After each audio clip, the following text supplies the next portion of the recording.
Gate के 25 years video solutions में आप सभी का स्वागत है, जहां पर हम बात कर रहे हैं आपके आरसीसी सब्जेक्ट की। आरसीसी सब्जेक्ट्स के अब तक हमने 2 पार्ट्स कंप्लीट कर लिए हैं। अगर आपने अब तक उन दोनों ही पार्ट्स को कवर नहीं किया है तो पहले आप उन दोनों पार्ट्स को कवर कीजिएगा डियर। यहाँ पे हम कवर कर रहे हैं अपना चैप्टर वाइज, जहाँ पे हम अपना आरसीसी का इंट्रोडक्टिव पार्ट्स कवर कर रहे हैं। ये मेरा पार्ट 3 है। पार्ट 3 को भी मैं उसी तरह से टारगेट करूंगा जिस तरह से हमने 2 पार्ट्स को टारगेट किया था। तो आइए बात करते हैं आज के इस सेशंस के अपने पहले क्वेश्चंस की। तो ये रहा पहला क्वेश्चंस आपकी स्क्रीन के ऊपर। इस तरह का क्वेश्चंस मैंने ऑलरेडी आपको प्रीवियस लेक्चर्स में भी डिस्कस करवाया है डियर, बट ये क्वेश्चंस आपका 2004 में अगेन 1 मार्क्स के लिए पूछा गया है। तो हम इस क्वेश्चंस की डिटेलिंग यहाँ पे भी कवर कर लेंगे ताकि आपका कंसेप्ट और ज्यादा स्ट्रॉन्ग बन सके डियर। क्वेश्चंस में क्या कह रहा है, जरा क्वेश्चंस को ध्यान से पढ़िएगा। क्वेश्चंस बोल रहा है कि for avoiding the limit state of collapse,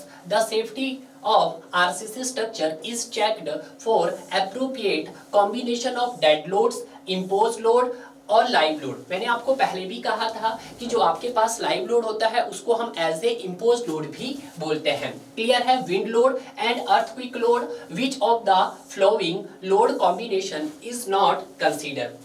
कि आपको जो ये 4 ऑप्शन दिए गए हैं, इन 4 ऑप्शन में से आपको ये बताना है कि इसमें से कौन सा ऑप्शन आपके पास कंसीडर नहीं किया गया है। अगर यहाँ पे हम बात करते हैं आपके लोड की, किसकी बात कर रहे हैं सर? यहाँ पर लोड की बात कर रहे हैं। अगर हम लोड का कोड देखते हैं तो आपको मिलेगा IS 875 में मिलेगा, जिसके आपके पास टोटल कितने पार्ट है? आपके पास पार्ट 1 to पार्ट 5 है। क्लियर है? जिसमें अगर हम बात करते हैं लोड के IS 875 पार्ट 1 की बात कर लेते हैं। तो पार्ट 1 में आपको किसका कंसीडरेशन मिलेगी या किसकी फुल स्पेसिफिकेशंस मिलेगी? आपको डेड लोड की फुल स्पेसिफिकेशंस मिलेगी। क्लियर है? उसी तरह से अगर हम बात करते हैं आपके IS 875 पार्ट 2 को हम अगर डिस्कस करेंगे तो पार्ट 2 में आपकी किसकी मिलेगी सर? आपको इम्पोज लोड की मिलेगी। उसी इम्पोज लोड को मैं किस नाम से जानता हूं? उस इम्पोज लोड को सर हम अपने लाइव लोड के नाम से भी जानते हैं। क्लियर है? ये बात आपको क्लियर होनी चाहिए। उसी तरह से अगर मैं बात करता हूं आपके पार्ट 3 की, तो पार्ट 3 में किसकी कंसीडरेशंस मिलेगी आपको? तो ये मिलेगी सर आपको या तो विंड लोड की कंसंट्रेशन मिलेगी या फिर आपको अर्थक्वेक लोड की कंसंट्रेशन मिलेगी। क्लियर है? कुछ इसी तरह से है। उसी तरह से जब हम पार्ट 4 की बात करेंगे तो पार्ट 4 में आपका किसका मिलेगा सर? तो वहां पर आपको स्नो लोड के बारे में मिलेगा। किसके बारे में मिलेगा सर? स्नो लोड के बारे में देखने को मिलेगा। और उसी तरह से अगर हम पार्ट 5 की बात करेंगे तो पार्ट 5 में आपको क्या मिलेगा सर? इसमें आपको कुछ स्पेशल टाइप के लोड दिखेंगे, स्पेशल टाइप्स के लोड दिखेंगे और साथ में आपको क्या मिलेगा? लोड कॉम्बिनेशन देखने को मिलेगा। क्या मिलेगा सर? लोड कॉम्बिनेशन देखने को मिलेगा।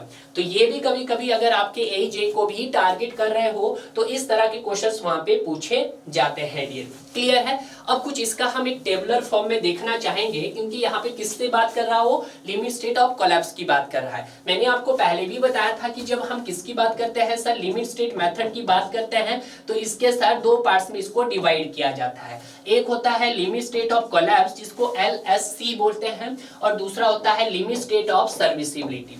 लिमिट स्टेट ऑफ कोलैप्स आपकी स्ट्रक्चर्स का वो क्राइटेरिया है जब आपका स्ट्रक्चर क्या होता है? कंस्ट्रक्टिंग पोजीशंस पे होता है, यानी कि जब आपने स्ट्रक्चर्स को आप बना रहे होते हैं। बट LSS यानी कि लिमिट स्टेट ऑफ सर्विसिबिलिटी का क्राइटेरिया आप तब अडॉप्ट करते हैं जब आपका स्ट्रक्चर्स क्या हो गया होगा? कंप्लीटली बनकर तैयार हो गया होगा और अब वो किसके लायक हो गया होगा सर? सर्विसेबल लायक हो गया होगा। सर्विसेबल लायक से ही यहाँ पर आप समझ सकते हैं कि कौन सा मेथड की बात करेगा वो सर? लिमिट स्टेट सर्विसिबिलिटी की बात करेगा। क्लियर है? तो ये छोटे छोटे पॉइंट्स थे जो आपको पहले से ही क्लियर थे। तो अगर यहाँ पर हम इसको एक टेबुलर फॉर्म में देख लें तो ज्यादा बेटर रहेगा, क्योंकि आपको किसी भी एग्जाम में यहाँ से अगर क्वेश्चंस पूछा तो उस क्वेश्चंस में आप कभी गलती नहीं करोगे। ठीक है? तो पहले आएगा आपके पास कि सर कौन से मेथड है, मेथड देखेंगे। फिर यहाँ पर हम कुछ मटेरियल्स की क्या देखेंगे? पार्शियली सेफ्टी फैक्टर देखेंगे। और आपका तीसरा जो रहेगा वो लोड कॉम्बिनेशंस रहेगा। क्लियर है? ये चीज आप ध्यान रखिएगा। तो देखते हैं यहाँ पे सबसे पहले किसकी बात करेंगे हम? लिमिट स्टेट मेथड की बात करेंगे। Limit state method. ठीक ठीक है। और लिमिट स्टेट मेथड में आपको हम सबसे पहले मटेरियल की क्या देखेंगे, आप पार्शियली सेफ्टी फैक्टर्स देखेंगे और फिर हम लोड फैक्टर्स के बारे में जानेंगे। किसके बारे में जानेंगे सर, लोड फैक्टर्स के बारे में जानेंगे। तो सबसे पहले जो लिमिट स्टेट ऑफ मेथड में आएगा आपका कोलैप्स की कंडीशंस आएगी। कौन सी आएगी सर, आपके पास कोलैप्स, जिसको आप क्या बोल सकते हैं, लिमिट स्टेट ऑफ कोलैप्स। और दूसरी आएगी सर सर्विसिबिलिटी, सर्विसिबिलिटी की कंडीशंस आएगी। क्लियर है। तो ये दोनों ही मेथड्स मैंने यहाँ पे आपको कवर करवा रहा हूँ, बिल्कुल सही। कोलैप्स में हम सबसे पहले क्या देखेंगे, मटेरियल्स की पार्शियली सेफ्टी फैक्टर।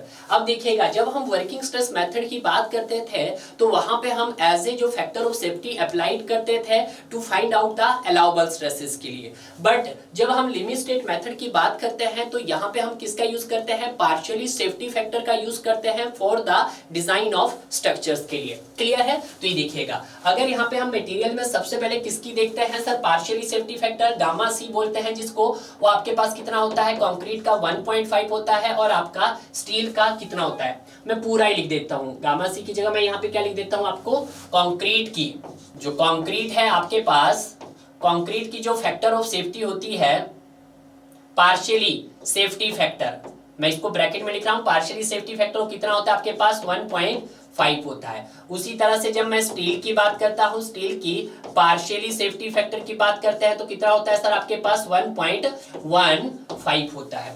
उसी तरह से जब सर्विसिबिलिटी का क्राइटेरिया आएगा तो जो कंक्रीट की बात करेंगे तो कंक्रीट की जो पार्शियली सेफ्टी फैक्टर होती है वो क्या होती है सर आपके पास 1.0 होती है। बट जब हम किसकी बात करते हैं, स्टील की बात करते हैं तो partially safety factor of steel आपके पास क्या होता है सर, वो भी आपका 1.0 होता है। क्लियर है। अब हम लोड के कॉम्बिनेशंस की बात करेंगे तो जो लोड का जो कॉम्बिनेशंस बनेगा वो आपको 3 ही लोड के कॉम्बिनेशंस बनेंगे। कौन कौन से, पहला आएगा आपके पास sir dead load plus live load, ठीक है। और दूसरा कॉम्बिनेशन कौन सा बनेगा आपके पास, डेड लोड प्लस या तो विंड लोड या फिर अर्थक्वेक लोड। कभी ऐसा पॉसिबल ही नहीं है कि आपका वहां पे विंड लोड और अर्थक्वेक लोड एक साथ कंसीडर किए जा सकते, कभी भी नहीं। या तो आपका वहां पे विंड लोड ही कंसीडर किया जाएगा या फिर अर्थक्वेक लोड ही कंसीडर किया जाएगा। अगर आपके एग्जाम में क्या होगा, विंड लोड भी दे दिया जाएगा और अर्थक्वेक लोड भी दे दिया जाएगा, तो सर हम किसको कंसीडर करेंगे, तो आपको उन दोनों में से जो भी आपके पास मैक्सिमम वैल्यू होगी आपने उसी वैल्यू को अडॉप्ट करना। क्लियर है। तीसरा कॉम्बिनेशन क्या हो सकता है, तीसरा हो सकता है सर डेड लोड हो सकता है आपके पास, लाइव लोड हो सकता है आपके पास, विंड लोड हो सकता है या फिर अर्थक्वेक लोड हो सकता है। ये आपके क्या बन सकते हैं, 3 कॉम्बिनेशंस बन सकते हैं। तो यहाँ पे जो हम लोड फैक्टर यूज करेंगे, जब डेड लोड और लाइव लोड का लोड फैक्टर क्या रहेगा आपके पास 1.5 रहेगा और dead load plus wind load का क्या रहेगा आपका 0.9 भी रहेगा और 1.5 भी रहेगा। तो आपके दोनों रहेंगे, एक तो रहेगा सर 0.9 और दूसरा रहेगा 1.5। 0.9 कब रहेगा, जब आपके पास ओवर टर्निंग की कंडीशंस हो या उसने किसी डैम को स्पेसिफाइड किया हो, तो उस कंडीशंस में हमारा जो लोड फैक्टर होगा 0.9 होगा। तो 0.9 होगा और दूसरा 1.5 होगा। 1.5 आप कब कंसीडर करोगे, जब आपकी कोई भी कंडीशन नहीं दी गई है, एज ए नॉर्मल कंडीशंस होगी। तो इसको भी आप यहाँ पर देख सकते हैं कि 0.9 कब होगा सर आपके पास, जब ओवर टर्निंग की कंडीशन हो।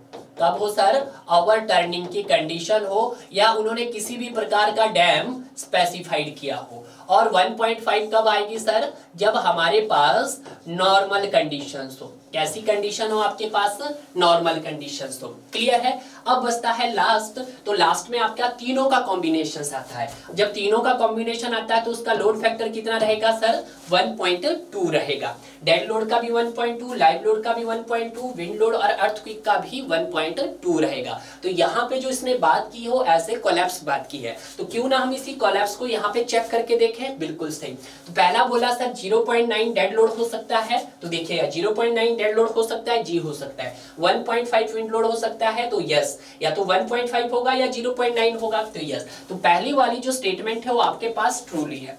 दूसरी स्टेटमेंट देखते हैं। दूसरी बोला है कि डेड लोड और विंड लोड का 1.5 हो सकता है, बिल्कुल हो सकता है सर, तो दूसरे वाली भी आपके पास बिल्कुल सही है।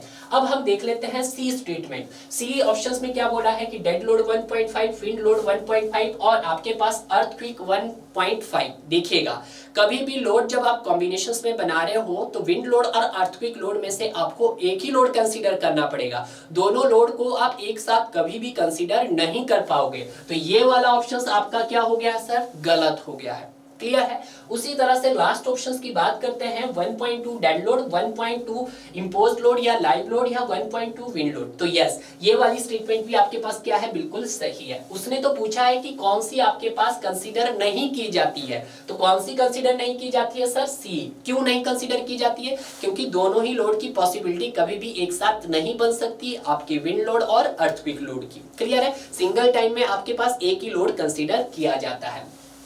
क्लियर है। तो ये हो गया बा। अब इसी को अगर उसने ये बोल दिया है कि आपको डिजाइन लोड कैलकुलेट करना है कोलैप्स में, तो डिजाइन लोड क्या होगा कि जो ये तीनों ही कॉम्बिनेशंस आपके पास यहाँ पे बने हैं, इन तीनों ही कॉम्बिनेशन का जो आपके पास मैक्सिमम आएगा वो आपके पास क्या होगा, एज ए डिजाइन लोड होगा। क्लियर है, क्लियर हो गया। अब उसी तरह से जब हम सर्विसिबिलिटी के क्राइटेरिया की बात करते हैं तो यहाँ पे भी जो कॉम्बिनेशंस बनेंगे वो तीनों ही एजिटेड कॉम्बिनेशंस बनेंगे। देखिएगा कौन कौन से सर, डेड लोड पहला प्लस लाइव लोड, दूसरा dead load plus wind load या फिर अर्थक्वेक लोड, और लास्ट ऑप्शन जो बनेगा आपके पास वो dead load plus wind load plus आपके पास लाइव लोड। पहले मैं विंड की जगह क्या लिख देता हूं, live load plus wind load या फिर अर्थक्वेक लोड। अब यहां पे भी आपको क्या बताने हैं सर, लोड फैक्टर बताने हैं। जब हम सर्विसिबिलिटी की बात करते हैं तो आपको एक ही सिचुएशन यानी कि नॉर्मल कंडीशंस ही याद रखनी है, बट यहाँ पे क्या थी, एक ओवरटर्निंग की कंडीशन थी आपके सेकंड कॉम्बिनेशंस में और एक नॉर्मल कंडीशन थी, तो दो कंडीशंस यहाँ पर सेटिस्फाई होती है, बट यहाँ पे आपके पास सिंगल ही रहेगी, नॉर्मल ही रहेगी। जब डेड लोड और लाइव लोड होगा तो उस समय जो हमारा यहाँ पे लोड फैक्टर होगा 1.0 होगा, बट जब हमारे पास dead load plus wind load और अर्थक्वेक होगा तो उस कंडीशंस में भी 1.0 होगा। बट जब तीनों का कॉम्बिनेशंस आएगा तो उस कंडीशन में डेड लोड का जो फैक्टर होगा वो क्या होगा सर, आपके पास उसको मल्टीप्लाई करना पड़ेगा 1.0 से, और लाइव लोड का क्या होगा सर, लाइव लोड को भी मल्टीप्लाई करना पड़ेगा 0.8 से, और विंड लोड और अर्थक्वेक का भी करना पड़ेगा मल्टीप्लाई 0.8 से। क्लियर है। यानी कि मैं इसको ऐसे लिख सकता हूं, 1.0 dead load plus 0.8 live load plus 0.8 wind load या फिर अर्थक्वेक लोड। क्लियर है। कुछ इस तरह की कंडीशंस आपको बतानी पड़ेगी। अब यहाँ पे भी हो सकता है, आज तो कोलैप्स पूछा है, मैं आपसे सर्विसिबिलिटी के लिए पूछ लेता हूँ, सर्विसिबिलिटी के लिए मैं यहाँ पर पूछ सकता था। तो आपको सर्विसिबिलिटी के लिए आपको कौन सी कंडीशन देखनी पड़ेगी, आपको ये वाली कंडीशंस देखनी पड़ेगी। फिर वही कि अगर आपको डिजाइन लोड बोला गया कि डिजाइन लोड कैलकुलेट कीजिएगा सर्विसिबिलिटी का, तो सर्विसिबिलिटी में जो आपका इन तीनों का जो मैक्सिमम आएगा वो आपका एज ए डिजाइन लोड होगा। किस केस में, सर्विसिबिलिटी में। क्लियर है। हालांकि न्यूमेरिकल आएगा तो उस न्यूमेरिकल को भी हम इसी तरह से टारगेट करेंगे स्टूडेंट। क्लियर है। तो इस तरह से जितनी भी यहाँ पर डिटेलिंग थी उस डिटेलिंग को हमने बहुत अच्छे से कवर कर दिया।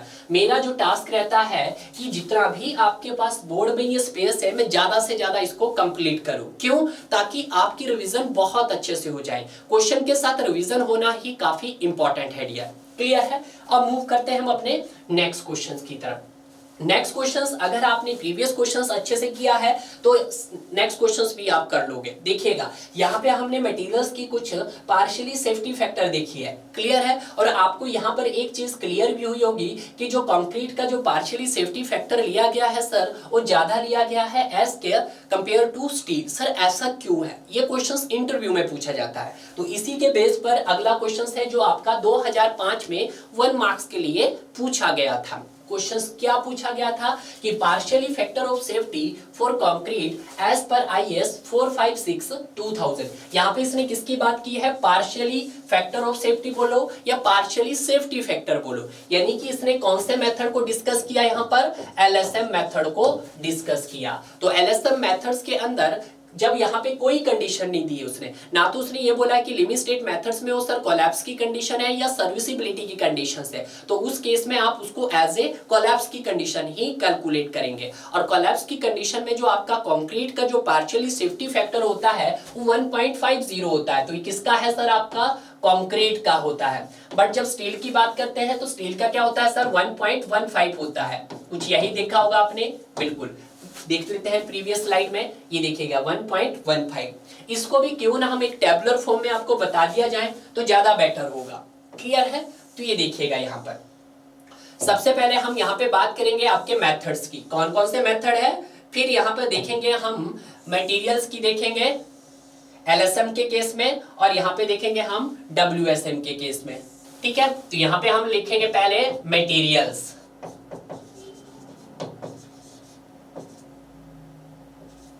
ठीक है, और यहाँ पे क्या लिखेंगे हम, वर्किंग स्ट्रेस मेथड, और यहाँ पे लिखेंगे हम एलएसएम। मटेरियल्स में सबसे पहले आता है आपका कंक्रीट। वर्किंग स्ट्रेस मेथड की बात करते हैं तो क्या बोला जाता है, फैक्टर ऑफ सेफ्टी बोला जाता है। तो कंक्रीट की कितनी होती है सर, 3 होती है, और जबकि एलएसएम में क्या होता है, उसको क्या बोला जाता है, पार्शियली सेफ्टी फैक्टर, पीएसएफ बोल दूं या पार्शियली फैक्टर ऑफ सेफ्टी बोल सकते हैं। तो कितना होता है सर, 1.5 होता है। उसी तरह से हम कंक्रीट की जगह हम किसका यूज कर रहे हैं सर, अब स्टील का भी कर रहे हैं। तो स्टील की जो फैक्टर ऑफ सेफ्टी होती है आपके डब्ल्यूएसएम में वो कितनी होती है सर, 1.78 होती है, और आपके यहाँ पर as a partially safety factor कितना होता है सर, 1.15 होता है। क्लियर है, तो ये चीज आपको क्लियर होनी चाहिए। तो यहाँ पे आपको दो कंसेप्ट मिलते हैं कि जो आपका फैक्टर ऑफ सेफ्टी रहता है कंक्रीट का, वो आपका ज्यादा रहता है किसके कंपेयर में, स्टील के कंपेयर में। बट जब हम एलएसएम में बात करते हैं, जो पार्शियली सेफ्टी फैक्टर होता है आपका कंक्रीट का, वो आपके स्टील से ज्यादा होता है। सर ऐसा क्यों, देखिएगा यहाँ पर पहले हम बात करेंगे in case of working stress method. In case of WSM की बात कर लो आप, चाहे आप एलएसएम की बात कर लो, ठीक है। तो यहाँ पे क्या होता है कि सर कि जो आपके पास फैक्टर ऑफ सेफ्टी जो कंक्रीट होता है वो क्या होता है, ज्यादा होता है आपका as a factor of safety steel होता है। सर ऐसा क्यों है, और देखिएगा ये भी बिल्कुल है कि फैक्टर ऑफ सेफ्टी कंक्रीट का 3 है और यहाँ पे फैक्टर ऑफ सेफ्टी सर 1.78 है। क्योंकि जब हम कंक्रीट की बात करते हैं तो कंक्रीट कहाँ पे प्रिपेयर किया जाता है आपका, या तो आपका प्लांट में प्रिपेयर किया जाता है या आपका साइट पे प्रिपेयर किया जाता है। तो सबसे पहला कंसेप्ट तो ये है कि जो कंक्रीट जो प्रिपेयर किया जाता है वो साइट पे प्रिपेयर किया जाता है आपका, या फील्ड पे प्रिपेयर किया जाता है। बट जब हम स्टील की बात करते हैं तो स्टील आपका कहाँ पे बनाया जाता है, एक बंद रूम के अंदर बनाया जाता है, यानी कि आपकी लैब के अंदर इसको परफॉर्म किया जाता है, बनाया जाता है। आपका मेड होता है, फैक्ट्री से बनकर आता है। तो ये कहाँ पे बनाया जाता है सर आपका, या तो हम लैब की बोल दे या आपका ये फैक्ट्रीज में बनाया जाता है, फैक्ट्री में।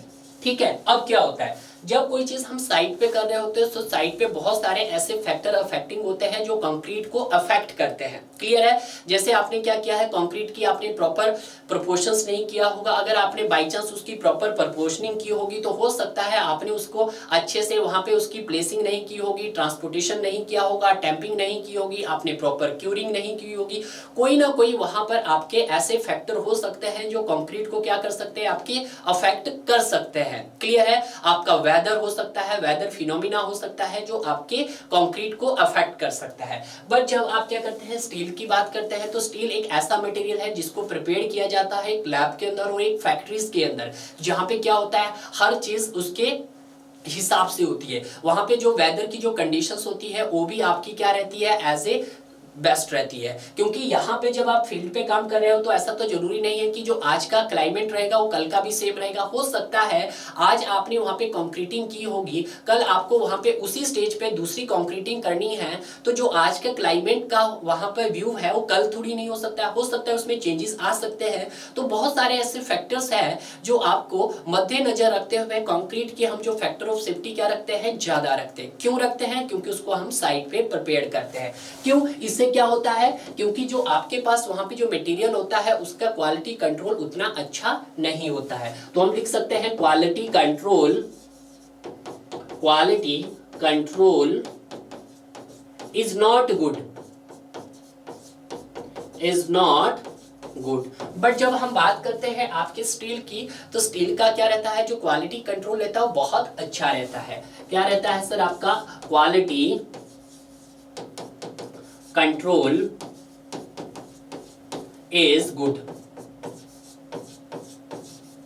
क्लियर है, तो यही रीजन है आपका, चाहे हम फैक्टर ऑफ सेफ्टी की बात कर लें, चाहे आप पार्शियली सेफ्टी फैक्टर बोल दें, तो ये दोनों का रीजन है, चाहे आपका वर्किंग स्ट्रेस मेथड हो चाहे आपका एलएसएम मेथड हो। ठीक है, तो ये आपको एडिशनल पॉइंट है जो आपको इंटरव्यू में अक्सर पूछे जाते हैं। अगर आप कॉलेज के अभी फाइनल ईयर में हो और आपके कैंपस प्लेसमेंट में कोई अच्छी कंपनी आ रही है तो ये क्वेश्चन अक्सर पूछा जाता है। और जब हम कॉलेज टाइम में स्टडी करते हैं तो हमें ये चीजें इतनी पता नहीं होती है, क्यों, वहां पे हम चीजों को थोड़ा सा रटते हैं, उसको समझने में कम टाइम देते हैं। तो बेटर है अगर आपने इस तरह की चीजों को अभी तक नहीं समझा है तो उसको आप इस स्टेज में क्वेश्चन के साथ साथ समझिएगा डियर। क्लियर है? अब यहाँ पर बात करते हैं हम अपने नेक्स्ट क्वेश्चन की। नेक्स्ट क्वेश्चन क्या है कि flexural strength of M30 concrete as पर IS 456/2000। आपको क्या बताना है? आपको यहाँ पर फ्लेक्सुरल स्ट्रेंथ बताना है। मैंने आपको पहले भी बताया था कि इसका नाम जानना ही काफी इंपॉर्टेंट है। Flexural strength it is the type of tensile strength.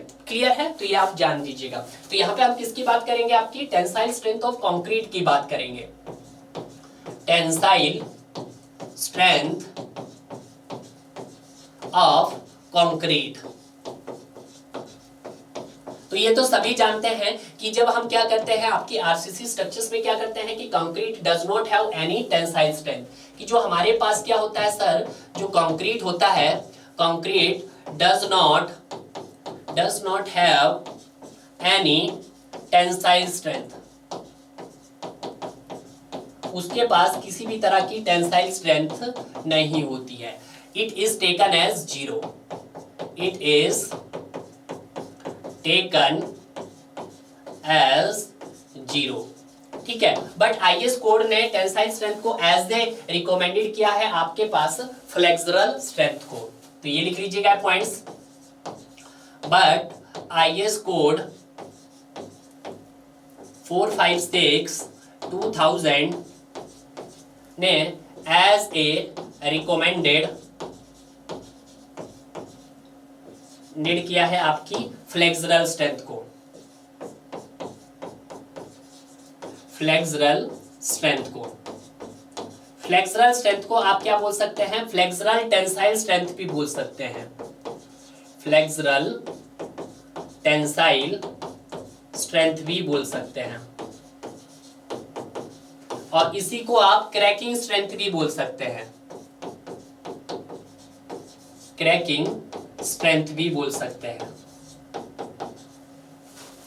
ठीक है, इसी को आप परमिसिबल टेंसाइल स्ट्रेंथ भी बोल सकते हैं। इसी को आप क्या बोल सकते हैं? टेंसाइल स्ट्रेंथ या फ्लेक्सुरल स्ट्रेंथ अंडर बेंडिंग भी बोल सकते हैं। फ्लेक्सुरल स्ट्रेंथ अंडर टेंशन भी बोल सकते हैं, या टेंशन की जगह आप टेंसाइल लिख दीजिएगा। ठीक है, और इसी को आप क्या बोल सकते हैं? इसी को आप मॉडुलस ऑफ रप्चर भी बोल सकते हैं। इसी को आप क्या बोल सकते हैं? मॉडुलस ऑफ रप्चर भी बोल सकते हैं। क्लियर है? तो ध्यान दें, इसके नाम को जानना बहुत ही इंपॉर्टेंट है, क्योंकि जो आपके पास फ्लेक्सुरल स्ट्रेंथ है इसको आप as a flexural tensile strength भी बोल सकते हैं, इसको क्रैकिंग स्ट्रेंथ भी बोल सकते हैं, परमिसिबल टेंसाइल स्ट्रेंथ भी बोल सकते हैं, फ्लेक्सुरल स्ट्रेंथ अंडर टेंसाइल बोल सकते हैं, मॉडुलस ऑफ रप्चर बोल सकते हैं। इसको जो एक्सप्रेस किया जाता है आपके पास वो FCR is equal to 0.7 is root FCK होता है। अब यहाँ पे क्या दिया गया है आपके पास? ग्रेड ऑफ कंक्रीट दिया है, यानी कि FCK दिया है। M20 का मींस मतलब क्या है यहाँ पर कि FCK दे दिया आपके पास कितना? 30 न्यूटन पर mm² दे दिया गया। क्लियर है? तो यहाँ पे जब इसको सॉल्व करेंगे तो ये 0.7 इज रूट FCK बोले तो आपके पास 30। जब आप इसको सॉल्व करोगे तो आपके पास कितना जाएगा? 3.83 न्यूटन पर mm²। ठीक है, या फिर मैं बोल सकता हूं इसको 3.83 मेगापास्कल बोल सकते हैं। क्लियर है? तो इस तरह से हो सकता है आपको चेंज करके वो दे दे यहाँ पर क्या नाम को चेंज कर दे। जब नाम को चेंज कर दे तो ये जितने भी मैंने आपको नाम बताए हैं आपको फ्लेक्सुरल स्ट्रेंथ के, इन नाम को आप जान लीजिएगा। क्लियर है? तो यहाँ से जो हमारा राइट आंसर हो जाएगा वो आपके पास ए इसका राइट ऑप्शन हो जाएगा। क्लियर है? अब यहाँ पे मूव करते हैं अब अपने नेक्स्ट क्वेश्चन की तरफ। Next question is a very important questions. In a random sampling procedure for cube strength of concrete, one sample consists of x number. कि जो आपके पास एक सैंपल है वो किससे कंसिस्ट है? आपके x नंबर से कंसिस्ट है। Specimen, x number of specimen, ठीक है, यानी कि उस सैंपल में आपके कितने स्पेसिमन आएंगे। ठीक है, these specimen are tested at 28 days, और ये जो स्पेसिमन आपके टेस्ट किए जाते हैं ये आपके 28 डेज पे टेस्ट किए जाते हैं। And average strength of these X specimen is consider as test result of these samples provide the individual variations in the strength of specimen. सबसे पहले तो आपको यहाँ पे बताना है नंबर ऑफ स्पेसिमन बताना है, और उसके बाद आपको क्या बताना है? इंडिविजुअल वेरिएशन बताना है इन the strength of specimen is not more than plus minus y% of the average strength. The value of x and y is as per IS 456/2000। मैंने आपको पहले भी बताया था और एक बार मैं फिर से आपको बता देता हूं कि आपने क्या किया था, एक क्यूब्स बनाया था। क्या बनाया था सर? आपने क्यूब बनाया था। जब आपने इस क्यूब को बनाया था तो आपने कुछ इस तरह से क्यूब बनाया था, ठीक है, और इस क्यूब का साइज क्या था? आपके पास दो तरह के क्यूब थे सर आपके पास, एक सर 100 mm का क्यूब लिया था आपने और एक 150 mm का क्यूब लिया था। अब यहाँ पे देखिएगा अगर मैं इसके साइज की बात करता हूँ तो इसका 150 रहेगी लेंथ, और इसकी विड्थ की बात करूंगा सर, इसकी विड्थ भी कितनी रहेगी सर? 150 mm रहेगी, और इसकी सर हाइट की बात करूंगा तो ये हाइट भी कितनी रहेगी सर? ये 150 mm रहेगी। तो यहाँ पे क्या करते थे, इस क्यूब को हम कितनी लेयर्स में बांटते थे सर? 3 लेयर में हम इसकी फिलिंग करते थे। तो यहाँ पर सर इसको 3 लेयर में आप फिल करते थे। ये लेयर, एक लेयर हो गया आपके पास, ठीक है, और दूसरी लेयर होगी आपके पास, ये दूसरी लेयर होगी आपके पास, और ये आपकी तीसरी लेयर होगी। यानी कि कितनी लेयर में आपने फिलिंग की इनकी? आपने 3 लेयर में की। पहली लेयर हो गई है आपकी, उसके बाद दूसरी लेयर हो गई आपकी, ठीक है, और लास्ट में होगी आपकी तीसरी लेयर होगी आपकी, ठीक है, ये होगी 3 लेयर होगी। अब टोटल नंबर ऑफ लेयर, ये क्वेश्चन पूछा जाता है कि जो आप क्यूब को प्रिपेयर करते हैं तो टोटल नंबर ऑफ लेयर्स कितनी होती है? तो यहाँ पे देखिएगा जो टोटल नंबर ऑफ जो लेयर्स रहेगी मेरे पास वो कितनी रहेगी सर? आपके पास वो 3 लेयर रहेगी, ठीक है। अब यहाँ पे हर एक लेयर को आपको टैंप करना पड़ेगा, हर एक लेयर्स को क्या करना पड़ेगा? टैंप करना पड़ेगा। तो यहाँ पे जो सेकंड पॉइंट होगा, each layer is tamping, each layer को क्या करना पड़ेगा आपको सर? ईच लेयर को आपको टैंपिंग करना पड़ेगा, टैंपिंग करना पड़ेगा, ठीक है। और टैंपिंग कितने टाइम्स करना पड़ेगा सर? 35 टाइम्स करना पड़ेगा, 35 टाइम्स करना पड़ेगा। अब जो आप ये टैंप करेंगे किससे करोगे सर? आप एक टैंपिंग रोड से करेंगे। किससे करेंगे टैंपिंग सर? आप टैंपिंग रोड से करेंगे, टैंपिंग रोड से करेंगे। अब जो ये टैंपिंग रोड होता है इसका जो डाया होता है वो कितना होता है? तो ये इंपॉर्टेंट है। हम किसकी बात कर रहे हैं यहाँ पर? टैंपिंग रोड की। अब जो टैंपिंग रोड का यहाँ पे डाया पूछा जा सकता है और आपसे लेंथ पूछी जा सकती है। जो टैंपिंग रोड का जो डाया होता है वो आपके पास 16 mm का होता है, और जो लेंथ होती है आपके पास वो 60 सेंटीमीटर की होती है। क्लियर है? ये आपका इंपॉर्टेंट है। जैसे ही आपने उसको टैंप कर दिया है, टैंप के बाद क्या है कि जो भी आपका ये क्यूब है, इस क्यूब को क्या कर दो आप, इसके टॉप पोर्शन पार्ट को इसको सीमेंट पेस्ट से कवर कर दो। तो हम क्या करेंगे सर? इसको सीमेंट पेस्ट से इसको हम ऊपर से क्या कर देंगे? कुछ इस तरह से कवर कर देंगे, ठीक है। टैंपिंग करने के बाद क्या कर दिया आपने? उसको सीमेंट पेस्ट से कवर कर दिया।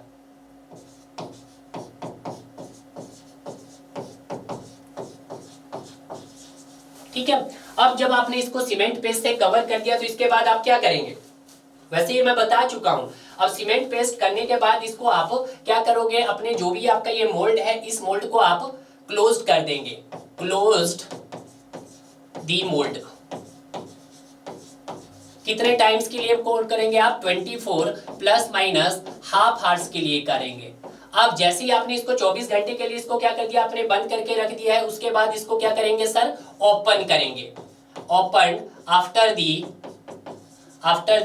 24 प्लस माइनस हाफ आवर्स के बाद इसको ओपन करेंगे। ओपन करने के बाद जो भी आपके पास यहाँ से ब्लॉक आया होगा उस ब्लॉक को क्या करेंगे सर आप डिप करेंगे। किसमें? आप वाटर बकेट के अंदर, वाटर बकेट के अंदर डिप करेंगे। अब जब वाटर बकेट के अंदर क्यों डिप करेंगे? प्रॉपर क्यूरिंग के लिए डिप करेंगे, प्रॉपर क्यूरिंग के लिए।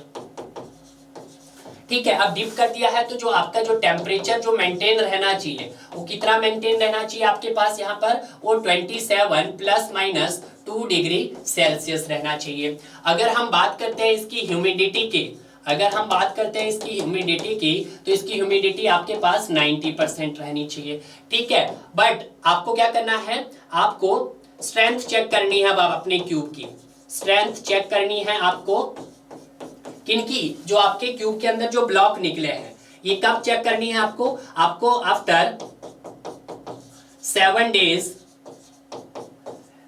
एंड 28 डेज बाद आपको चेक करनी है। ठीक है, बट आईएस कोड ने क्या बोला है?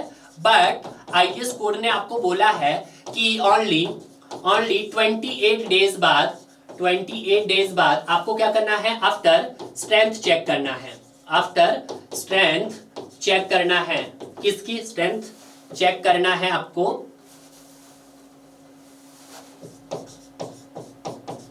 अपने क्यूब की, क्यूब बोलो या ब्लॉक बोलो। अब देखिएगा, आपने तो जब एज ए प्रैक्टिकल फील्ड में आप जा रहे हो तो आपको 7 डेज और 28 डेज पे करना है। तो जब 7 डेज पे आपके पास कितने क्यूब्स होंगे, कितने ब्लॉक होंगे? यहाँ पर 3 होंगे। और 28 डेज पे भी कितने होंगे? 3 होंगे। तो यहाँ पे कितने हो गए आपके पास? 6 हो गए हैं। बट आपको कितने लेने हैं सर? आईएस कोड के मुताबिक सिर्फ उसने कहा है कि 28 दिन बाद ही आपको स्ट्रेंथ चेक करना है। तो यहाँ पर आपको 3 क्यूब्स लेने हैं। कितने क्यूब लेने हैं? 3 क्यूब। अब जो ये 3 क्यूब की जो बात कर रहा है वो किसकी बात कर रहा हो? एक्स नंबर की बात कर रहा है। तो x नंबर आपके पास कितना आ गया सर? यहाँ पर 3 क्यूब आ गया। तो जहां पर भी आपको ये 4 दिखाई दे रहा हो तो गलत हो गए आपके पास ऑप्शंस में, बिल्कुल हो गए हैं आपके पास। क्लियर है? आपको 3 क्यूब की ही स्ट्रेंथ चेक करनी है। अब ये स्ट्रेंथ कैसे चेक करनी है? जो आपके पास ये क्यूब है, इस क्यूब को आपको कहां पे ले जाना है? अपनी यूटीएम मशीन पे ले जाना है, यूनिवर्सल टेस्टिंग मशीन पे ले जाना है। क्लियर है? वहां पे उसकी स्ट्रेंथ चेक करना है और उसके ऊपर कैसी लोडिंग देनी है आपके? यहाँ पे जो यहाँ पे लोडिंग देनी है आपके पास वो यूनी एक्सियल लोडिंग देनी है। कैसी लोडिंग देनी है सर? यूनी एक्सियल लोडिंग देनी है आपको अपने क्यूब्स के ऊपर। ठीक है, दोनों अंदर। ठीक है, और यहाँ पे क्या होता है? प्लेट्स लगी होती है कुछ इस तरह से। ठीक है, अब क्या करेंगे आप? उसके धीरे धीरे यहाँ पे कैसी लोडिंग देनी है सर? यूनी एक्सियल देनी है। और जो यहाँ पे रेट ऑफ लोडिंग रहेगा आपके पास वो आपको ग्रेजुअली देना है, धीरे धीरे। ऐसा नहीं है कि आपने एकदम से ही लोड दे दिया है। ठीक है, आपको यहाँ पे ग्रेजुअली लोडिंग अप्लाई करनी है। क्लियर है? तो ये है आपका सीजन। अब जो यहाँ पर आपके पास इंडिविजुअल जो वेरिएशंस रहना चाहिए वो कितना रहना चाहिए? ये तो हमें एक्स का तो पता चल गया है। ठीक है, बट अगर हम बात करते हैं सेकेंड मोस्ट इंपॉर्टेंट पॉइंट्स की, सेकेंड मोस्ट इंपॉर्टेंट पॉइंट क्या है आपके पास? कि द इंडिविजुअल वेरिएशन जो होगा, ठीक है, द इंडिविजुअल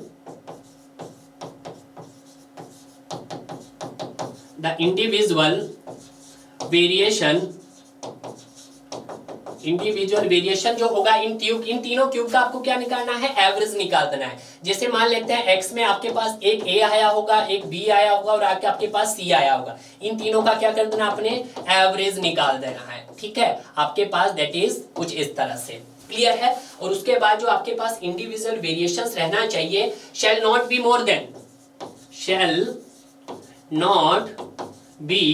मोर देन, वो किससे ज्यादा नहीं होना चाहिए? Plus minus 15% of the average compressive strength of concrete या cube, average compressive strength of specimen. ठीक है, क्लियर है? पूरा लिख सकते हो आप, इतना हो गया। तो आपके पास यहाँ पे क्या मिल गया है? x की वैल्यू मिल गई है। आपके पास कम से कम कितने स्पेसिमेन होने चाहिए सर? 3 होने चाहिए। और आपके पास वहां पर कितना परसेंट का उनका वेरिएशन होना चाहिए सर? 15% का, प्लस माइनस 15%। तो आपको यहाँ पे 3 भी मिल गया है और आपको सर यहाँ पर 15 भी मिल गया है। तो आपका जो राइट आंसर हो जाएगा वो आपका डी आंसर हो जाएगा। ये मैंने जो आपको ये प्रोसीजर ये जानबूझ के बताया है। बताने को मैं आपको डायरेक्ट बता सकता हूं, इसीलिए ताकि हो सकता है जो ये वेरिएशन सॉरी आपके पास ये प्रोसीजर जो है, इस प्रोसीजर से भी कभी कभी डायरेक्ट क्वेश्चंस एग्जाम के अंदर पूछे जाते हैं। ये तो आपको डायरेक्ट ही बता देता कितनी नंबर ऑफ लेयर होंगी आपके पास, 3 लेयर होगी, हर एक लेयर को टैम्प करना पड़ेगा 35 टाइम्स। टैंपिंग रोड से टैम्प करेंगे, क्यों टैम्प करेंगे, रीजन है वाई टैंपिंग, ताकि आपके कंक्रीट का क्या हो, पूरी तरह से कंपैक्शन हो, और जो सर वहां पे वाइड्स अभी तक फील नहीं हुए हो वो वाइड्स आपके क्या हो जाए, कंप्लीटली फील हो जाए। क्लियर है? तो इस तरह से ये क्वेश्चंस को अभी आपने बहुत अच्छे से डिटेलिंग कर ली है और आपको यह सच में मजा आ रहा होगा। क्लियर है? अब बात करते हैं हम अपने नेक्स्ट क्वेश्चन की। क्या बोलता है क्वेश्चंस बोलता है कि if the characteristic strength of concrete FCK is defined as the strength below which not more than 50% of the test results are expected to fail. The expression for FCK in the terms of mean strength FM and standard deviation S would be क्या होगा? देखिएगा, इसको पहले हम थोड़ा सा इसका concept जान लेते हैं। हम किसकी बात कर रहे थे इससे पहले, हम एक कुछ कैरेक्टरिस्टिक स्ट्रेंथ की बात कर रहे थे, कैरेक्टरिस्टिक्स स्ट्रेंथ की बात कर रहे थे। और कैरेक्टरिस्टिक स्ट्रेंथ में आपने देखा था कि कुछ कैरेक्टरिस्टिक स्ट्रेंथ आपके किसकी थी सर, मटेरियल्स की थी, बिल्कुल थी सर, कुछ मटेरियल्स की कैरेक्टरिस्टिक स्ट्रेंथ थी आपके पास, और कुछ आपके पास लोड की कैरेक्टरिस्टिक स्ट्रेंथ थी। जब मटेरियल की जो कैरेक्टरिस्टिक स्ट्रेंथ थी उसको आपने क्या बोला था sir, characteristic strength of concrete बोला था। क्या बोला था सर उसको आपने, कैरेक्टरिस्टिक्स स्ट्रेंथ ऑफ कंक्रीट बोला था। कुछ यही है, बिल्कुल सर यही है। और जब आपने लोड को डिस्कस किया था, लोड की स्ट्रेंथ को क्या बोला था आपने, एज ए डिजाइन लोड बोला था, एज ए डिजाइन लोड बोला था। अब यहाँ पे जो मटेरियल की जो कैरेक्टरिस्टिक स्ट्रेंथ थी उसको आपने रिप्रेजेंट किया था किससे सर, एफसीके से, जो किसमें थी सर आपके पास, न्यूटन पर mm स्क्वायर में थी। बट जब हमने डिजाइन लोड की स्ट्रेंथ को कंसीडर किया था तो उसको हमने एफ से रिप्रेजेंट किया, तो वो भी किस पे होगी सर आपकी, न्यूटन पर mm स्क्वायर में होगा। क्लियर है? अब कैरेक्टरिस्टिक स्ट्रेंथ को कैसे आप डिफाइन करेंगे, कैरेक्टरिस्टिक स्ट्रेंथ के लिए आपने क्या किया था कि आपने M20 का क्या लिया था, ग्रेड ऑफ कंक्रीट लिया था। M20 के ग्रेड ऑफ क्यूब के आपने कितने क्यूब कास्ट किए सर, 100 क्यूब कास्ट किए। इन 100 क्यूब में से क्या हुआ सर, 95 क्यूब तो ऐसे थे जिनकी स्ट्रेंथ क्या थी आपके पास सर, 20 थी और 20 से ज्यादा थी, ठीक है, 20 न्यूटन पर mm स्क्वायर थी। बट यहाँ पर 5% यानी कि 5% बोलो या 100 के 5 क्यूब ऐसे थे जिनकी स्ट्रेंथ 20 न्यूटन पर mm स्क्वायर से कम थी। तो यानी कि यहाँ पे जो आपका कैरेक्टरिस्टिक स्ट्रेंथ थी, the strength below which not more than 5% test results are expected to fail थे। कितने थे, 5%। बट आज क्वेश्चंस में कितने test results are expected to fail बोल दिया है सर, 50% फेल बोल दिया है। तो 50% पे आपका क्या लाई करता था सर, आपका एवरेज मीन स्ट्रेंथ लाई करता था। क्लियर है? तो ये चीज भी हम एक डायग्राम से देखेंगे। तो यहाँ पे क्या होता था सर, हमारे पास एक ग्राफ बनता था। तो उस ग्राफ को कुछ इस तरह से बनता था आपका फ्रीक्वेंसी वर्सेस स्ट्रेंथ के बीच में, ठीक है। तो यहाँ पे कुछ ऐसे आपके पास कुछ ये ग्राफ बनता था, यहाँ पे आपका ये स्ट्रेंथ होगा, ठीक है, और यहाँ पर आपका फ्रीक्वेंसी होगा। यहाँ पे क्या होगा सर, आपका फ्रीक्वेंसी होगा। आपके पास 5% चांसेस थे कि जो आपका test results are expected to fail थे, उसी को आपने क्या बोला था सर, उसी को आपने कैरेक्टरिस्टिक्स स्ट्रेंथ बोला था। और यहाँ पे क्या था सर, आपका टारगेट मीन स्ट्रेंथ था। टारगेट मीन स्ट्रेंथ बोले तो इसको आपने FM बोला था। और यहाँ पे जो आपके टेस्ट रिजल्ट है वो आपके 95% ऐसे हैं जिनकी स्ट्रेंथ आपके पास 20 है, यानी कि जिस भी ग्रेड के लिए आपने उसको डिजाइन किया है उससे ज्यादा है। क्लियर, यानी कि 95। क्लियर है? तो किसके लिए बनाया था आपने, कैरेक्टरिस्टिक स्ट्रेंथ के लिए बनाया था, कंक्रीट के लिए। बट जब हम लोड्स की बात करते थे, तो आपने क्या किया कि सर मेरे पास एक बीम है, इस बीम के ऊपर जो मेरा लोड आ सकता था, कितने सालों के लिए डिजाइन कर रहे हैं सर, मान ले मैं इसको 25 ईयर के लिए डिजाइन कर रहा हूं, इसके पास जो लोड एक्ट हो रहा होगा वो आपके पास 1000 किलो न्यूटन एक्ट हो रहा होगा as a design load. Clear है? तो यहां पर मेरे पास 95% प्रोबेबिलिटी क्या बोलती है कि ये 95% इसकी प्रोबेबिलिटी ये बोलती है कि सिर्फ 95% चांस ही ऐसे होंगे कि आपका ये 1000 किलो न्यूटन से कभी भी लोड एक्सीड नहीं करेगा। ठीक है, 25 सालों में। बट 5% चांसेस ऐसे हैं, बट 5% चांसेस ऐसे हैं कि ये लोड क्या कर सकता है, आपका 1000 किलो न्यूटन से एक्सीड कर सकता था। तो यहाँ पे भी जो आपका फेलियर क्राइटेरिया था वो 5% था और लोड के केस में भी आपका फेलियर क्राइटेरिया 5% ही था। तो यहाँ पर जो आपका जो ग्राफ बन रहा था वो ग्राफ कुछ ऐसा बन रहा था, देखिएगा कैसा बन रहा था, वो दिखेगा कुछ इस तरह से। ठीक है, तो यहाँ पे test results are expected to कितने थे आपके पास, 5% थे, जिसको आपने एफ बोला। ये आपके पास क्या था, टारगेट मीन स्ट्रेंथ था, जिसको आपने एफएम बोला। क्लियर है। और यहाँ पर क्या था आपके पास, कुछ ये वाला स्टैंडर्ड डेविएशन एस था आपके पास, जिसकी वैल्यू कितनी थी, 1.645 एस थी। ठीक है, और अगर मैं बात करता हूं इसकी वैल्यू की, यहाँ पर ये वाली वैल्यू, तो ये वाली वैल्यू कितनी थी, 1.645। या तो आप सिग्मा ले लो या आप इसको एस लिख दो, आप पे डिपेंड करता है। क्लियर है। तो यहां से हमें क्या मिलती थी, 2 कॉन्फिडेंस लिमिट मिलती थी। जब आप कैरेक्टरिस्टिक स्ट्रेंथ ऑफ कंक्रीट की बात करते थे तो यहां से जो कॉन्फिडेंस लिमिट मिलती थी, तो F C K is equal to F M minus 1.645 S बोल दो, या आप इसको सिग्मा से डिनोट कर दो। उसी तरह से जब मैं एफएम की बात करता तो यहाँ से एफएम मुझे कैसे मिलता था, F is equal to FM plus 1.645 S, कुछ ये मिलता था आपके पास। ठीक है, थोड़ा सा इसको ऊपर कर लेते हैं भाई, अब ठीक है। ठीक है, तो क्या मिलता था आपको, 1.645 एस मिलता था। क्लियर है, कुछ इस तरह से। एस क्या है हमारे पास, स्टैंडर्ड डेविएशन है, कुछ इस तरह से। आज क्या बोला है, आज बोला है कि कैरेक्टरिस्टिक स्ट्रेंथ में 50% रिजल्ट्स आर आपके एक्सपेक्टेड टू फेल है, यानी कि यहां पर आपके कितने रिजल्ट एक्सपेक्टेड टू फेल है, 50%, यानी कि यहां पर पहुंच गया हो आपका। इसको यहीं पे बना देते हैं दोबारा से हम। ठीक है, तो यहां पे क्या था आपका, मिड पे था सर एफएम। ठीक है, उसने बोला है 50% test results are expected to fail, not more than. तो यहाँ पे 50% कहां पे आ रहा है आपके पास, एफएम मीन पे आ रहा है। तो यानी कि जो ये रिजल्ट है आपके, ये कैसे है सर, आपके रिजल्ट एक्सपेक्टेड टू फेल है। तो इसी को हम क्या बोलेंगे यहाँ पर, एज ए इसका एफसीके बोला है। कब, जब आपके पास below which not more than 50% है। तो ये कितने पे लाई कर रहा है आपका, एफएम पे लाई कर रहा है। तो यहाँ पे जो राइट ऑप्शन हो गया आपके पास, वो क्या हो जाएगा सर, सी इसका राइट ऑप्शन हो जाएगा। क्लियर है, क्योंकि उसने नॉट मोर देन 50% से ज्यादा एक्सपेक्ट नहीं किया है, उसने 50% टेस्ट रिजल्ट को ही क्या माना है, आपका फेलियर माना है। जैसे फॉर एग्जांपल आपने M20 को क्या किया है, डिजाइन किया। M20 के आपने 100 क्यूब कास्ट किए हैं, इससे रिलेटेड की बात कर रहा हूं मैं, जो आपको स्टेटमेंट यहाँ दी।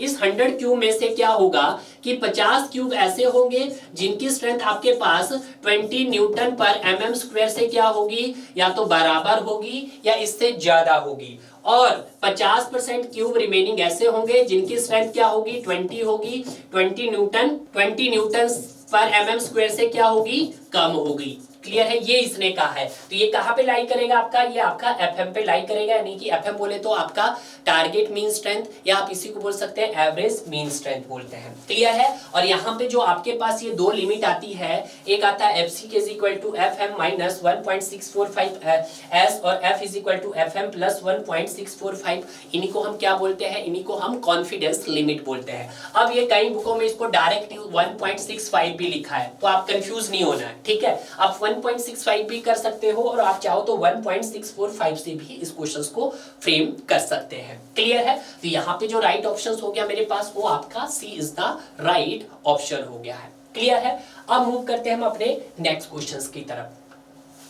नेक्स्ट क्वेश्चन थोड़ा सा इंटरेस्टिंग क्वेश्चन है, हालांकि इस तरह का क्वेश्चन आपका कंक्रीट टेक्नोलॉजी में पूछा जाता है, बट ये क्वेश्चन अगर यहाँ पे पूछा गया है तो इसको हम यहीं पे कवर करने की कोशिश करेंगे। देखिएगा क्वेश्चन क्या बोल रहा है, कंसीडर द फ्लोइंग स्टेटमेंट। आपके पास कुछ स्टेटमेंट दी गई है और इन स्टेटमेंट में से बताना है कौन सी स्टेटमेंट आपके पास ट्रूली है। पहली स्टेटमेंट क्या बोलती है कि compressive strength of concrete decrease with increase in the water cement ratio, कि जैसे जैसे आप वाटर सीमेंट रेशो को बढ़ाओगे तो आपके पास जो कंक्रीट की जो कंप्रेसिव स्ट्रेंथ होगी वो क्या होगी, आपकी डिक्रीज होगी। This is the right. ठीक है, सेकंड ऑप्शन की बात करते हैं कि water is added to the concrete mix for hydration of cement and workability. बिल्कुल सही। आप कंक्रीट को, अगर उसको कंक्रीट पेस्ट बनाना है तो उसमें आप क्या ऐड करते हैं सर, उसको आप वाटर ऐड करते हैं। वाटर किसका काम करता है, वाटर एज ए सॉल्वेंट का काम करता है। जैसे ही आपने वहां पे क्या किया है, कंक्रीट में अपने वाटर ऐड किया है, तो टाइम के साथ साथ जो आपका कंक्रीट का जो स्ट्रक्चर होगा वो क्या करने की कोशिश करेगा, वो कंप्रेस होने की कोशिश करेगा। जब वो कंप्रेस होने की कोशिश करेगा तो वहां पे कुछ श्रिंकेज स्ट्रेसेस डेवलप्ड होंगी। जब श्रिंकेज स्ट्रेसेस डेवलप्ड होंगी तो कहीं ना कहीं जो आपके कंक्रीट का जो ब्लॉक होगा उसका वॉल्यूम में चेंज आएगा। कहीं ना कहीं उसका वॉल्यूम इंक्रीज नहीं करेगा, उसका वॉल्यूम क्या करेगा सर, डिक्रीज करेगा। क्लियर है? तो उसको मिनिमाइज करने के लिए हमें क्या करना पड़ेगा, वहां पर हमें सर रेनफोर्स मटेरियल का यूज करना पड़ेगा। क्यों करना पड़ेगा, ताकि जो वहां पर सर श्रिंकेज स्ट्रेसेस डेवलप्ड हो रही है, और श्रिंकेज स्ट्रेसेस डेवलप्ड होगी, जब तक आपका कंक्रीट का ब्लॉक है तब तक उसके अंदर श्रिंकेज स्ट्रेसेस डेवलप्ड होती है। उन स्ट्रेस को मिनिमाइज करने के लिए ही हम वहां पर रेनफोर्स मटेरियल का यूज करते हैं। और जब हम एज ए रेनफोर्स मटेरियल हम क्या यूज करेंगे सर, आपका वहां पर हम स्टील यूज करेंगे, जिसको आप क्या बोल दोगे, अब आरसीसी स्ट्रक्चर बोल दोगे। क्लियर है? तो ये चीज आप ध्यान दीजिएगा। तो इसीलिए ऐड करते हैं ताकि वहां पे उसका क्या हो, कंप्लीट हाइड्रेशन हो। जब कंप्लीट हाइड्रेशन होगा तो कहीं ना कहीं वहां पे उसका हीट ऑफ हाइड्रेशन भी रिलीज होगा। ठीक है? तो उसी प्रोसेस के लिए उन्होंने बोला है कि वाटर आपको मिक्स किया जाता है। तो ये स्टेटमेंट भी आपके पास क्या है, बिल्कुल सही है। अगर हम बात करते हैं तीसरी स्टेटमेंट की, तीसरी स्टेटमेंट क्या बोलती है कि जो क्रीप और श्रिंकेज ऑफ कंक्रीट होते हैं वो आपके independent the water cement ratio होते हैं। कभी भी नहीं भाई, जिंदगी में याद रखना कि क्रीप हो चाहे श्रिंकेज हो, ये कैसे फिनोमिनन है आपके पास, इट इज अ प्लास्टिक डिफॉर्मिनन, या आप बोल सकते हैं आपके पास डिपेंडेंट फिनोमिनन है। कैसे फिनोमिनन है सर, ये इंडिपेंडेंट नहीं है आपके पास, डिपेंडेंट फिनोमिनन है। ठीक है? ये पहला कंसेप्ट आपका क्लियर हो जाना चाहिए। क्लियर है? थोड़ा सा इनके बारे में हम डिस्कस कर लेते हैं। तो ये वाली स्टेटमेंट तो आपकी गलत हो गई है। तो ऑप्शन में देख लीजिएगा, जहां जहां भी आपके पास ऑप्शन में 3 दिखाई दे रहा होगा उसको आप एलिमिनेट कर दीजिएगा। सी को एलिमिनेट कर दिया, बी को एलिमिनेट कर दिया। ऑप्शन क्या बचते हैं, ए और डी बचते हैं। अब 2 में आप लड़ाई कीजिएगा, तो 2 में हमें ज्यादा लड़ाई नहीं करनी है क्योंकि हमारा तो ऑप्शन भाई ए है। क्यों है, क्योंकि दोनों स्टेटमेंट सही है, तो आपका ऑप्शन यहाँ पर ए एंड 2 हो गया है। क्लियर है? अब यहाँ पे थोड़ा सा हम क्रीप और श्रिंकेज के बारे में स्टडी कर लेते हैं। अगर हम बात करते हैं, सबसे पहले क्रीप होता क्या है। स्टूडेंट से अगर क्वेश्चंस पूछें कि क्रीप क्या है, क्रीप हो चाहे श्रिंकेज हो, दोनों कैसा फिनोमिनन है, टाइम डिपेंडेंट फिनोमिनन है। तो हम लिख सकते हैं क्रीप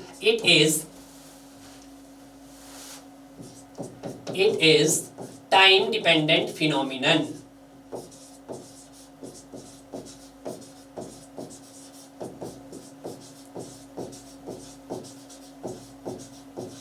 ठीक है? या आप इसको प्लास्टिक फिनोमिनन भी बोल सकते हैं।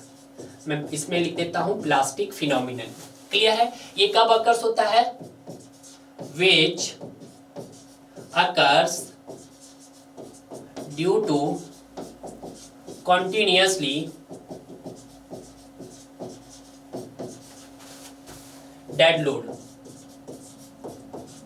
ठीक है? अब यहीं से एग्जामिनर क्वेश्चंस पूछेगा कि जो आपके पास क्रीप अकर होता है वो कब अकर होता है, आपका लाइव लोड के कारण अकर्स होता है कि डेड लोड के कारण अकर्स होता है, या दोनों के कारण अकर्स होता है। जो आपका क्रीप जो अकर्स होता है वो आपके कॉन्टिन्यूसली डेड लोड के कारण अकर्स होता है। जैसे आपके घरों में क्या होगा, आपने रस्सी देखी होगी जहां पर आप अपने कपड़े सुखाते हो। ठीक है? कुछ इस तरह से यहाँ पे वहां पे दोनों ही सपोर्ट लगे होते हैं। अब जैसे जैसे टाइम बीतता जाता है तो डेड लोड के कारण ये जो आपके पास यहाँ पे रॉप है, इस रोप में क्या आना शुरू हो जाता है, थोड़ा सा डिफ्लेक्शन होना शुरू हो जाता है, थोड़ा सा बैंड करनी शुरू कर जाती है। तो उसी को हम क्या बोलते हैं सर, आपका क्रीप बोलते हैं।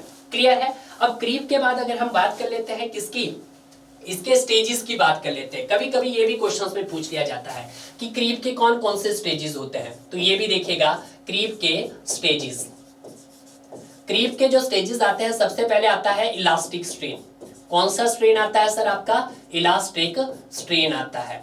ठीक है? और इलास्टिक स्ट्रेन के बाद आपका कौन सा आता है सर, क्रीप स्ट्रेन आता है। कौन सा आता है, क्रीप स्ट्रेन आता है। और क्रीप स्ट्रेन के बाद कौन सा आता है सर हमारे पास, क्रीप स्ट्रेन के बाद आपका इलास्टिक रिकवरी आता है। इलास्टिक रिकवरी आता है। और इलास्टिक रिकवरी के बाद आपका क्या आता है सर, क्रीप रिकवरी आता है। क्रीप रिकवरी आता है। ठीक है, तो ये ध्यान दीजिएगा कि जब हम क्रीप के स्टेजेस, इसको मैं आपको ग्राफ में भी बता सकता था, पर ग्राफ में आपको बेटर नहीं होगा, या आप यहीं से समझिएगा कि जो क्रीप के स्टेजेस होते हैं, आपका पहला स्टेज इलास्टिक स्ट्रेन होता है। ये स्टेज होता है जब आप जैसे ही उसके ऊपर लोड लगाओगे, टी टाइम 0 पे होता है, जैसे ही आप वहां पे लोड लगाओगे तो आपके पास कौन सा स्ट्रेन वहां पे डेवलप्ड होगा, इलास्टिक स्ट्रेन डेवलप्ड होगा। इलास्टिक के बाद आपका जैसे जैसे टाइम बढ़ता जाएगा वहां पे आपका क्रीप स्ट्रेन डेवलप्ड होगा। और ये जो दोनों ही कंडीशंस हैं, इलास्टिक स्ट्रेन और क्रीप स्ट्रेन की, ये कब अकर होती है, जब आपके पास जो मेंबर हो आपका लोडिंग कंडीशंस में हो। ये कब अकर्स होती है, देखिएगा, ये तब अकर्स होती है कि जब आपके जो मेंबर्स हैं वो आपका लोडिंग कंडीशंस में हो, तो यहाँ पे लोडिंग कंडीशंस आ जाएगा। क्लियर है। बट जब हम बात करते हैं इलास्टिक रिकवरी, अभी भी आपका टाइम क्या हो रहा है, मतलब लॉन्ग प्रोसीजर चल रहा है, टाइम जैसे जैसे बीतता जा रहा है तो आपका क्रीप स्ट्रेन के बाद क्या होता है, इलास्टिक रिकवरी फॉर्म होती है। इलास्टिक के बाद आपका क्रीप रिकवरी आता है। इलास्टिक रिकवरी और क्रीप रिकवरी आपका वो स्टेजेस होता है जब आपका जो मेंबर्स होता है उस समय उसके ऊपर कोई भी लोड नहीं होता है, यानी कि ये अनलोडिंग कंडीशंस पे लाई करेंगे। यानी कि ये आपका कब लाई करेगा सर, अनलोडिंग कंडीशंस पे। ये क्वेश्चंस में पूछा जाता है कि जो करीब के स्टेजेस होते हैं आपके पास, elastic strain, creep strain, elastic recovery और क्रीप रिकवरी। जो आपके पास इलास्टिक स्ट्रेन और क्रीप स्ट्रेन होता है, ये कब होता है, जब आपके मेंबर्स पे क्या हो रहा है, लोड का इफेक्ट आ रहा है। बट जब इलास्टिक रिकवरी और क्रीप रिकवरी होता है तब उस समय क्या होता है, आपका लोड अनलोडिंग होता है, क्योंकि उस लोड को आप क्या कर देते हो सर, रिमूव कर देते हो। क्लियर है। तो यहीं से आपको एक रेशो, एक फैक्टर मिलता है, elastic strain to the creep strain. इसी को क्या बोलते थे हम, क्रीप कोएफिशिएंट बोलते थे। तो क्रीप कोएफिशिएंट जिसको आप थीटा से रिप्रेजेंट करते थे, तो क्या होता है sir, elastic strain, elastic strain to the creep strain, creep strain. ठीक है, ये चीज ध्यान रखना है। और यहीं से मैंने आपको क्या बताया था, एक टेबल भी बताया था यहां से। ये टेबल अगर आपको याद हो दोबारा से तो मैं आपको यहां पर फिर बता देता हूं। ठीक है, यहाँ पे क्या था, आपके पास कुछ टाइम था, कुछ टाइम था और यहाँ पे कुछ थीटा की वैल्यू थी। 7 डेज पे ये 2.2 रहता है सर, 28 डेज पे ये कितना रहता है, डेज कीजिएगा यहाँ पर 1.6 रहता है, और 1 ईयर पे ये कितना रहता है सर, 1.1 रहता है। क्लियर है। तो ये वो चीजें यहीं से आपको आई थी। क्लियर है। तो ये तो बात होगी क्रीप की, जो आपको इंपॉर्टेंट जानना है। उसी तरह से अब हम बात करते हैं किसकी सर, श्रिंकेज की। श्रिंकेज क्या है आपके पास, श्रिंकेज भी क्या है, it is time dependent phenomenon, it is time dependent phenomenon है। टाइम डिपेंडेंट फिनोमिनन बोल दो या फिर प्लास्टिक फिनोमिनन भी इसको बोल सकते हैं। ठीक है। इसमें क्या होता है, इसमें आपका वॉल्यूमेट्रिक रिडक्शन होता है। क्या होता है सर, इसमें आपका वॉल्यूमेट्रिक रिडक्शन होता है, volumetric reduction of the concrete structure, of the concrete structure due to the loss of water, loss of water by capillary action.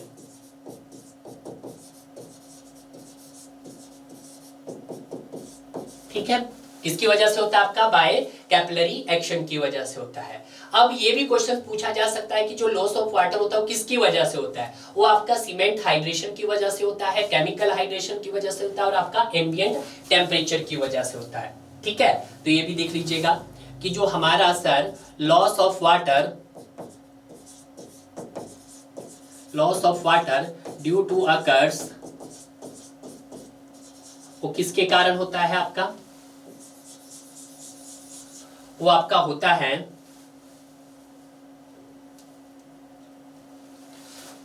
First, किसके कारण होता है आपका, केमिकल हाइड्रेशन की वजह से, केमिकल हाइड्रेशंस की वजह से होता है। ठीक है, और दूसरा किसकी वजह से होता है आपके पास, दूसरा होता है सर सीमेंट हाइड्रेशंस की वजह से, सीमेंट हाइड्रेशंस की वजह से होता है। ठीक है, और तीसरा किसकी वजह से होता है, एम्बिएंट टेम्परेचर्स की वजह से होता है, एम्बिएंट टेम्परेचर्स की वजह से होता है। क्लियर है। ये सब क्या है, रीजन है आपके वाटर का वेपराइजेशन होने के। किसकी वजह से सर, जब केमिकल हाइड्रेशन होता है और जब आपका सीमेंट हाइड्रेशन होता है और आपके एम्बिएंट टेम्परेचर्स के कारण क्या होता है, आपका वाटर का वेपराइजेशन होता है। क्लियर है, यानी कि उसको हम क्या बोलेंगे सर, उसी को आप श्रिंकेज बोलेंगे, इज नॉन एज श्रिंकेज बोलेंगे, श्रिंकेज बोलेंगे या इसके श्रिंकेज ऑफ कंक्रीट बोलेंगे, श्रिंकेज ऑफ कंक्रीट बोलेंगे। सिंपल अगर कोई पूछे आपसे तो आप बता सकते हैं कि श्रिंकेज का मतलब क्या होता है। श्रिंकेज का मतलब होता है volumetric reduction of concrete structure, जो किसकी वजह से होता है, आपका due to the loss of water की वजह से होता है। ठीक है, by the capillary actions. Clear है, उसी को बोलते हैं। अब इसके कुछ फैक्टर्स अफेक्टिंग होते हैं जो आपके लिए काफी इंपॉर्टेंट है। अब ये कौन से फैक्टर अफेक्टिंग होते हैं तो देखिएगा जरा। कुछ फैक्टर्स ऐसे होते हैं कि जिनको अगर आप बढ़ाओगे तो आपका क्रीप और श्रिंकेज बढ़ेगा, और कुछ फैक्टर्स ऐसे होंगे कि जिनको आप क्या करोगे सर, बढ़ाओगे तो आपका क्रीप और श्रिंकेज डिक्रीज होगा। ठीक है, तो देखिएगा फैक्टर्स अफेक्टिंग, हेडिंग डाल देते हैं यहां पर, factors affecting of the creep and shrinkage,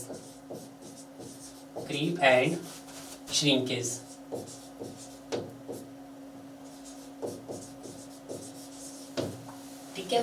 अब देखते हैं ये कौन कौन से फैक्टर अफेक्टिंग है, दोनों के लिए करेंगे। कुछ फैक्टर्स ऐसे हैं जिनको बढ़ाने से क्रीप बढ़ता है, कुछ फैक्टर्स ऐसे हैं जिनको बढ़ाने से आपका क्रीप डिक्रीज होता है, क्रीप या श्रिंकेज दोनों की। फ्लोइंग फैक्टर्स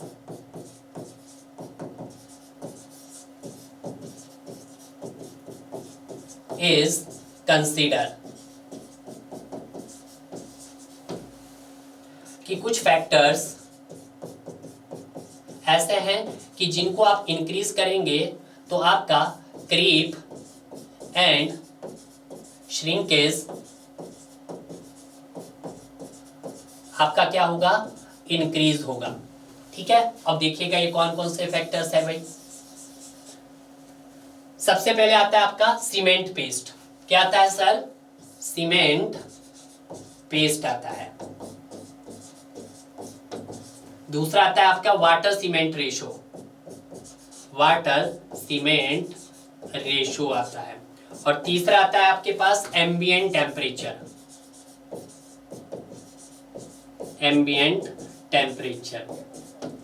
ठीक है, और नेक्स्ट आता है आपके पास टेम्परेचर ग्रेडियंट, नेक्स्ट आता है टेम्परेचर ग्रेडियंट, कि ये वो फैक्टर है जिनको बढ़ाने से क्या होता है, अगर ये सारे क्या हुए, इंक्रीज हुए, तो आपका क्या होगा, क्रीप हो चाहे आपका श्रिंकेज हो, क्रीप हो चाहे आपका श्रिंकेज हो, ये क्या होगा सर, आपका इंक्रीज होगा।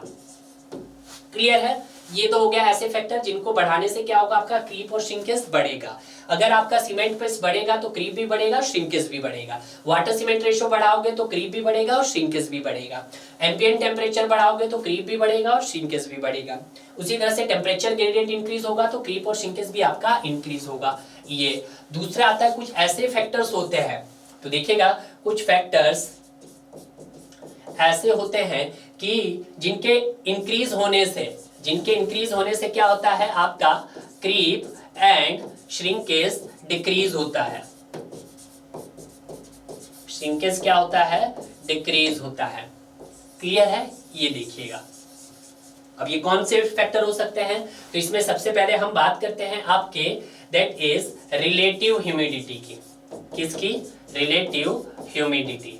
अगर आपका रिलेटिव ह्यूमिडिटी क्या होगा, बढ़ेगा, तो आपका क्रीप और श्रिंकेज डिक्रीज होगा। उसके बाद volume to surface ratio, volume to surface ratio. और तीसरा क्या हो गया आपके पास, तीसरा हो गया सर हमारे पास एज ऑफ कंक्रीट,